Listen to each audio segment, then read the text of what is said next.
Well, hey everybody, it's Eric with Eric's Garage AZ coming at you, and I have an opportunity to interview Dave Majors, the CEO of Mecum Auto Auctions, and I'll tell you what, I'm excited, thrilled to death. I'm a West Sider. There are no auctions on the west side of the valley here. They're all on the east side of the valley, and I live, just so you know, I live up the street, which is really cool. And Dave, I know, we follow your auctions on TV all the time, so this is really a true honor and a privilege to have the opportunity to interview you, and you seem like a really cool guy. We had a chance to talk to you earlier. What brings you to Glendale, Arizona, the huge football stadium? I mean, we had all the stars aligned, I think. First, we've been wanting to have a big presence in the Southwest for a long time. A couple of years ago, we decided to give Las Vegas a try after having some success there with our motorcycle auction. Okay. A little apprehensive about being able to hold a crowd, but still kind of looking for that right fit in the Southwest for us. And when you say hold a crowd, you used that term earlier. What specifically do you mean when you say hold a crowd? Well, we when we start the auction, as here in the valley, we started at 9 o'clock this morning. We have 400 cars to cross the block today. We run a car about every 2 minutes across the block, nonstop until we finish. Last night we finished at 8 o'clock. So we're looking for people they're going to come to the event at 9 o'clock and be willing to be there for 11 hours watching the auction. And Las Vegas is a little difficult because there's a lot of distraction. I would say we turned up the fire a little bit when we had such success in Las Vegas, thinking we need a second location in the Southwest that complements that event. And lo and behold, last fall, our biggest and oldest sponsor, State Farm Insurance, took over the naming rights of the stadium in Glendale. So now State Farm Stadium seemed like a perfect fit for Mecum Auctions in that we already have a relationship already. And we had some conversations with them and with the folks at the stadium. And next thing you know, here we are. And that's pretty good. So they were able to kind of negotiate a little bit with the stadium, because I know the stadium. I mean, like I said, I'm a West Sider, and I drive up and down the 101 all the time, and go to Westgate, the entertainment district, and whatnot. And I know there's always events here. Not only is there football, but there's also other stuff here. So it's really cool that you guys are here and you're able to accommodate this here and stuff. How is it working out with the stadium venue not being as big as some of the other venues? How is that working out as far as like the old I want to use the term logisticate. Is it logisticate? Is it logisticating? We'll assume that's a word. Yeah. Well, I'll tell you it is, okay? It's a car word. Yeah, it's a car word. Yeah. We've had a lot of opportunities over the years to have auctions at stadiums or particularly racetracks, and we've always shied away from that a bit because even though it has a lot of seats, it doesn't really fit what we do and how we do it. And a lot of those stadiums and racetracks are exposed to the outside, which is very problematic for us to be holding an auction. So we were a bit apprehensive about being able to do that here, but after some thought and some planning, we figured out how we would do that with putting some cars outside in tents, a little different than what we usually do. It's kind of an indoor-outdoor event, but the way the floor sets up on what I call the football field, even though the grass isn't there. Right. It just looks beautiful when you walk into the event, and from cool. one end and you see the far end, you see our stage and a red carpet full of cars to get from one end to the other, and of course that big scoreboard that's right above our stage. I felt like royalty walking down the aisle with all these really cool cars there, and there's a stage up there. What has been your feedback from the participants, whether it's been your bidders or your sellers or whatever, regarding the layout and whatnot? Have you received any feedback from those people at all? When we first announced that we were going to come to Phoenix, Glendale area, to the Valley, back in November, when we announce our first year event, we always announce it as 2 days, 600 cars. That gives us an opportunity to get the lay of the land, work some of the bugs out before it becomes, the event that you see when you see Mecum Auctions on TV. Start small, and then we can grow from there. Right. We sold out all 600 spots within, I think, 3 days. Wow. So we opened up a third day, which is contrary to our model of first-year events. Right. We eventually sold out those spots, opened up a fourth day. So what we had originally planned to be a 2-day 600-car event is now a 4-day 1,450-car event. The response that we got was tremendous from the moment we announced it at Las Vegas auction, to a standing ovation crowd there.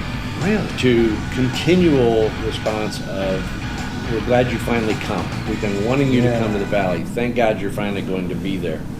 And I think the crowd that we've seen the first 2 days of this event, the number of cars we have, the sales have all been indicative that this not only is a successful decision for us, but it's going to be a very long-term decision. You guys specialize in muscle cars, and you're seeing a lot of that action here, whatnot.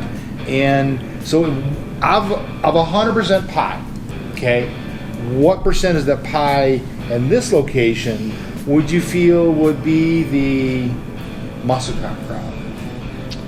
Well, first of all, we're very happy with, as I said, the response that we got, and we knew this was a car culture in this area in the valley, and we knew that it was primarily a muscle car culture.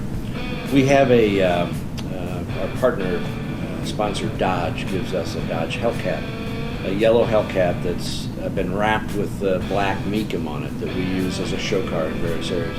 We sent that out here 45 days ago to just have a representation at various car shows, various muscle car shows, hot rod shows around the area. And I thought we'd send the car out and they would go to 2 or 3 different events. They went to 31 events. Yeah, that's great. So that's 31 events in 45 days for that car. And they said there were huge crowds every place they went. And that car, it's a Hellcat, so it's going to muscle car events. It's Right. not going to Ferrari events, Right. obviously. There were huge crowds every place that they went. So, I think because of the popularity of the 50s, 60s, 70s American muscle car nationally, and the huge car culture that exists in the Valley area here, I think that percentage is very, very high, and I think that's probably proven out by the crowd that we see out here. What I've not seen is that it's an exotic culture or necessarily a pre-war culture. What I see selling across the block here with the people that have come to this event the last 2 days is a quality, well done, well restored American muscle car. Right, and as I mentioned off camera earlier, I was at another event where I was talking to builders, and they were talking to their customers, and the builders themselves were talking about the customers wanting to be concerned about quality. Right. So that's what your company represents. Is not only is it just a muscle car, but it's a quality muscle car. Is that right? Yeah. The contrary to what logic might tell you, there is more action on a car that's $50,000 to $70,000 than there is on a car that's $5,000 to $7,000. And that's because the people that come here are passionate about what they do. They're passionate about cars. They're looking for quality cars, and they're willing to pay for quality. Do you find, or have you received feedback that maybe somebody, have you heard, I'm sure you've heard the term chasing a car. Mm-hmm. They're looking for a specific car, and do you find more often than not they find it at one of your auctions as opposed to elsewhere? Yeah, and we hear that. I mean, we hear people say, I've been looking for that car, or sometimes it's that specific car, that specific VIN, or a car like that for years, and I knew I would find it at Mecum Auctions. Very seldom are people coming to our auctions to say, I'm going to get a bidder badge, I'm going to go sit in the audience and see what I like and maybe buy it. They've come here for a specific reason. There's 4 or 5 cars that they've gone online and seen what our lineup looks like, and they've come to participate in the bidding on those 4 or 5 cars with the hopes that they get one or all 5 of them. Right. So it's a very well thought out science, if you will. Yes, and these people are passionate. Now, what about the demographics of the auction? Do you see it like primarily one certain type of person, or is it a professional, or is it just anybody who's passionate about cars? I mean, if you could not necessarily pigeonhole that, but what do you see about the demographic? I mean, because I was in the audience and I saw, holy crap, from 90 years old that looked like he was a retired surgeon to your 10 or 11-year-old kids. Hopefully they're going to be as passionate about cars as maybe their dad that brought them and whatnot. Are you seeing any kind of demographic pattern at all, or is it cross-sectional? There's a couple of good responses to that. Number one, there is a certain demographic, and you can see it when you look at the audience, and that demographic is male, 60 years old, plus 60 years old. And so often I'm asked the question, gee, if you look at the audience, they're all 60 years old, what happens when they're gone? There's nobody to collect cars. Well, I think it's more of a lifestyle issue. So there are 16-year-olds that are just as passionate about cars as I was when I was 16 years old. But if you think about the lifestyle and the life cycle, when I'm 21, I'm getting out of college, I'm just starting a career, and I've probably got debt to pay off from school. And then I get married, and I've been married a long time. That's expensive. And then I have kids, and I have to raise my kids, and then I have to send my kids to college. Finally, when I get to be about 55, I've taken care of all of my family responsibilities, all my financial responsibilities. Now it's my time. Right. That car that I've wanted since I was 16 years old, I'm pretty well established in my career. I've taken care of everything. I got some money for me, and I'm going to go to Mecum Auction and buy that car. Consequently, because of that, the age of that audience looks the way it does that are here buying. When we market Mecum Auctions to a demographic that's 25 to 35 years old, that market is, you've seen it on TV, come buy a ticket for $20, come in the door, see what it's like. Right. It's not come get a bidder badge and buy a car, because they can't. If you're passionate about cars, come look at 1,400 cars, come see the spectacle that's Mecum Auctions. When we market to 55 to 60-year-olds, it's come register to bid, come find your dream car at the auction. And the idea is we know you're interested in cars when you're younger. We want to have a relationship with you so that when you get to that point, it's finally time that you can take care of yourself. At that time, You want to be we the have the go-to relationship, guy. you're going to come to us to buy a car. That makes total sense. And that kind of makes a lot of sense also in that you have this relationship with Dodge. Whatever, right? It's been a long day. Dodge and a Hellcat. Yeah. Now, I'm friends with a lot of guys, whether the Mustang guys or Chevy guys or Mopar guys. And a lot of my Mopar friends are younger professionals. They're in their late 30s to early 50s or whatever, but they're buying these Hellcats. So is that also part of the marketing genius that we have here, that you are presenting a really hot car that's popular with that age group in hopes of getting them in here now to buy, or planting the seed? Well, first of all, I like to say that we're responsible for a lot of the resurgence of the American muscle car. Because when we started selling Corvettes and Mustangs and Camaros and Chargers and Challengers, and they started bringing the kind of money that they have brought, the cars from the 60s and 70s, somebody had to think, you know what, those vintage cars are doing so well, what if we brought that back? So I always tell my friends at Dodge, we're responsible for the success of the Challengers and Chargers. We did all that for you. You guys just tagged on to what we were doing. But there certainly is an opportunity to bring new technology and muscle to a younger demographic. And I think that's what, again, all those cars, the Camaros, the Mustangs, the new Corvettes, the Chargers, the Challengers, the Hellcats, the Demons, it's all bringing back that. I don't, if I'm really interested, I don't have to have a car that's 50 years old or 60 years old. I can actually get one that's brand new that has that same stigma, that muscle car stigma. Yeah, that's pretty cool. But old guys can drive those too. I drive a Hellcat. Do you really?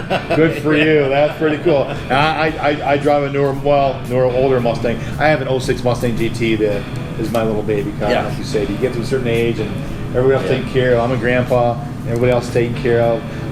As we wrap up, is there anything else that you mentioned that you want to kind of like make this a place for you guys to come back to? What's in the works for future events? You said you don't want to have events too close to each other. Are you looking like maybe making this like an annual March event? Yeah, March fits really well into our schedule. We come off of the world's largest collector car auction in Kissimmee in January. We had over 3,500 cars this year. It's an 11-day event. And then we go right from there, right from Florida, to Las Vegas, and we have the world's largest collector motorcycle auction. And there's like a week between those two. So we take a little bit of a break and a breather in February. We didn't have any events in February. And then this kind of fits because we've been on the East Coast. We've been in Las Vegas, so all of our equipment goes to Las Vegas for motorcycles. To be on the West Coast, if you will, or the Southwest, the timing works really, really well for us. And as we think about our bigger events, which Kissimmee, Indianapolis in May is our second biggest event. Then we go to Harrisburg on the east side. Monterey, we're back on the west side for the Monterey Peninsula. Then we go back down to Texas, to Dallas, and then we come to Las Vegas. Putting the valley, putting Phoenix right in the middle of all that, it all seems to work. When I was saying you've got to crisscross the country, right? The timing around March works, and we never go to an event for the first time without a clear indication that we intend to grow that event and we intend to be there a very long time. That's pretty cool. We're not a one and done any place we go. We wouldn't be here if we didn't think there wasn't a huge future here, and if that future didn't have the opportunity to grow beyond even what we see outside here today. So it's safe to say negotiations are already underway. Free agency thing. We will have dates for here before we leave on Sunday. Really, that is awesome.